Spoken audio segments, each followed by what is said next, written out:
안녕하세요, 최 팀장입니다.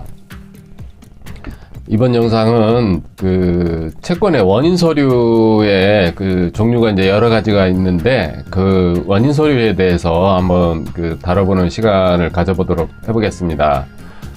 채권의 이제 종류는 민사채권하고 상거래 채권, 이제 크게 이렇게 대분류로는 두 가지 정도로 이제 나눠볼 수가 있습니다.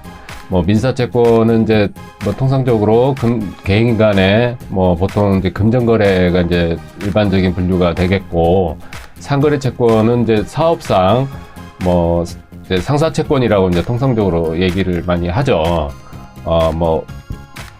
장사를 한다든가, 아니면 이제 물품대금 거래라든가, 아니면 공사대금, 무슨 제조업, 용역대금, 종류 굉장히 다양합니다.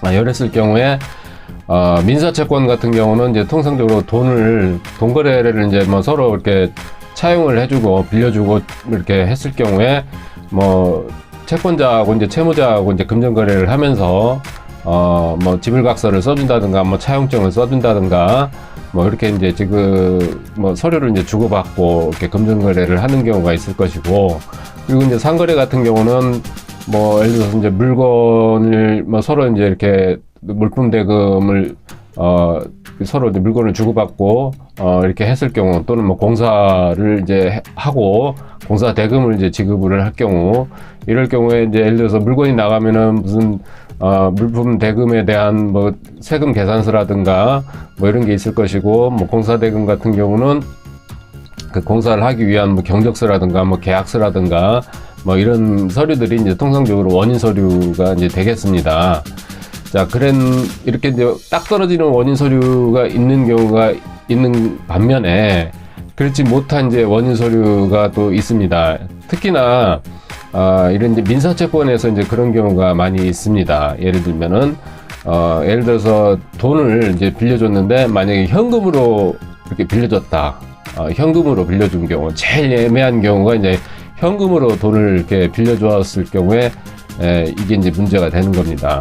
예를 들어서 현금으로 차용을 해주고 나중에 이제 채무자가 변제를 해주면은 이제 그 이상 바랄 게 없겠죠. 그럴 경우에는 문제가 될 소재의 것이 아무것도 없는 겁니다. 근데 이제 채무자가 변제를 안 하게 됐을 경우에는 채권자 입장에서 봤을 때는 그 현금으로 빌려준 거를 입증할 만한 자료가 없는 거거든요. 결국에는 채무자가 돈을 변제를 안 하고 채권자 입장에서는 돈을 이제 떼이게 될 그럴 상황에 있으면은 법적인 이제 조력을 받아야 되는데, 법원에서는 재판을 할 경우에는 거의 서면주의를 하기 때문에 서류가 중요하거든요. 근데 서류로 입증할 게 없어요. 그렇다 그러면은 현금으로 이렇게 왔다 갔다 했을 경우에는 거의 못 받을 확률이 거의 100%라고 이제 보시면 되겠습니다. 자, 그거 이외에 이제 예를 들어서 통장 거래, 예를 들어서 온라인으로 돈을 이제 붙여주게 되면은 통장에 이제 붙여줬다는, 온라인으로 이제 거래를 하면은 통장 거래 내역이 이제 남지 않습니까? 예를 들어서 채권자가 은행 계좌를 통해서 채무자에게 돈을 송금을 해주면은 이제 송금한 내역이 이제 온라인상으로 이제 거래 내역이 남지 않습니까? 채무자에게 송금을 해주면은, 그러면은 그 거래 내역이 이제 어떻게 보면은 원인 서류가 될 수가 있습니다. 예를 들어서 채권자가 1,000만 원이라는 돈을 채무자에게 이제 송금을 해줬어요. 송금을 해주고 나중에 이제 채무자가 변제를 하지 않고 있는 상황에서 그 문제가 이제 됐죠. 그래서 이제 채권자가 소를 이제 제기를 하게 될 상황에 처해 있게 되면은, 결국에는 그 송금 내역 그 증명을 은행으로부터 이제 그 사본을 받아서 그걸 원인 서류로 삼아서 은행에서 이제 그 송장을 받아서 법원에 제출을 이제 원인 서류로 제출을 하시면 됩니다. 제출을 하시면 그 내용이 결국에는 이제 소송의 원인 서류로 삼을 수가 있는 거거든요. 그러면은 이제 결국에는 이 은행의 그 거래 내역이 원인 서류로서 이제 가치가 있다라고 이제 보기 때문에 이제 그럴 경우에는 원인 서류로서 뭐 삼을 수가 있는데 한 가지 이제 문제가 있습니다. 예를 들어서 돈을 빌리는 당사자는 예를 들어서 남편이에요. 남편인데 남편이 신용불량자입니다. 그렇기 때문에 남편의 통장을 쓸 수가 없어요. 남편이 통장이 없어요. 그래서 제3자인 그 부인의 통장으로 돈을 송금을 받았어요. 부인의 통장을 이제 빌려 쓴 거죠. 쉽게 말씀을 드리면 부인의 통장을 빌려 썼어요. 그런데 이제 나중에 변제를 안 한 거죠. 부인의 통장으로 이제 돈을 송금을 한 겁니다. 채권자는. 근데 이제 나중에 변제를 받지를 못했습니다. 결국에는 이럴 경우에는 이제 문제가 생깁니다. 이럴 경우에는 돈은 이제 갖다 쓴 사람은 남편이 돈을 빌려서 썼는데, 그리고 차용증도 남편이 차용증을 써줬어요. 써주고 돈은 부인의 통장으로 이제 송금을 해줬습니다.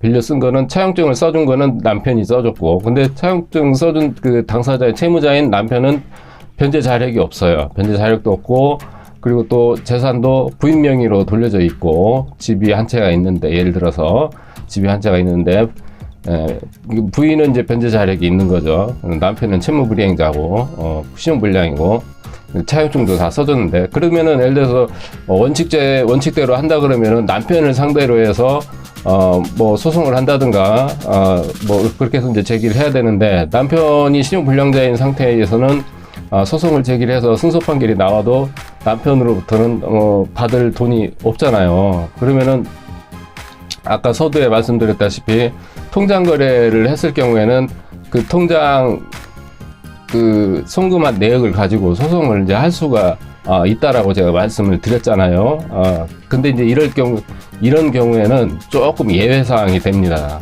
예외 사항이 실제 이제 법원에서 가서 이제 송사를 하다 보면은 부인을 상대로 해서 피고로 삼아가지고 소송을 하게 되지 않습니까? 실질적으로 이제 부인의 통장으로 송금이 됐기 때문에, 그러면 이제 판사가 이렇게 물어봅니다.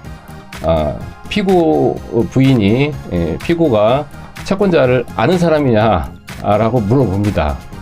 물어보면은 당연히 피고 입장에서는 모르는 사람이라고 얘기를 해요. 모르는 사람이라고. 그러면 이제 입증이 안 되는 거예요. 쉽게 말씀을 드리면. 그냥 단지 통장만 빌려줬다라는 것 뿐이죠. 통장만. 결국에는 채권 채무 관계가 성립이 안 되는 거예요. 결국에는.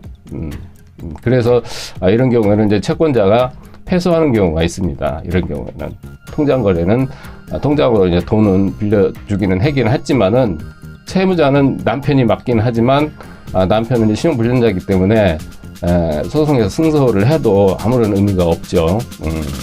그런데 이제 여기에 단서 조항이 또 하나가 있어요. 만약에 와이프가 부인이 그 통장으로 채권자한테 이자를 송금을 해준 경우가 있습니다. 이자를 한두 번 정도를 송금을 해줬다라고 가정을 한번 해보겠습니다. 처음에 이제 채권자가 그 부인의 통장으로 원금을 빌려주고 송금을 해주고, 그리고 그 부인의 통장으로 그 원금에 대한 이자를 뭐 한두 번 정도로 채권자의 통장으로 그 부인 통장을 이용을 해서 송금을 해줬을 때는, 그때는 또 얘기가 또 달라집니다. 그럴 경우에는 채권자가 승소를 합니다. 그때는. 경우에 따라 경우의 수가 상당히 많이 있어요. 이럴 경우에는. 그렇기 때문에 이 통장 거래 내역을 가지고 경우의 수가 상당히 많이 발생이 되는 그런 이제 경우가 많이 있기 때문에 그냥 단순하게 채권자 채무자 이 사이에만 만약에 통장 거래 내역만 있다고 했을 경우에는 뭐 당연히 채권자가 승소가 되겠지만은 그게 아니고, 이렇게 이제 제3자의 통장을 이용을 해서 이렇게 돈거래가 있었다라고, 단순히 거래만 있었다고 했을 경우에는 이렇게 이제 경우의 수가 있기 때문에, 그럴 때는 조금 다른 결과가 나오는 경우도 종종 있습니다. 그렇기 때문에 그런 내용은 조금 참고를 하셔서 대비를 좀 하셔야 된다. 라고 결론을 말씀드리겠습니다. 이상 최 팀장이었습니다. 감사합니다.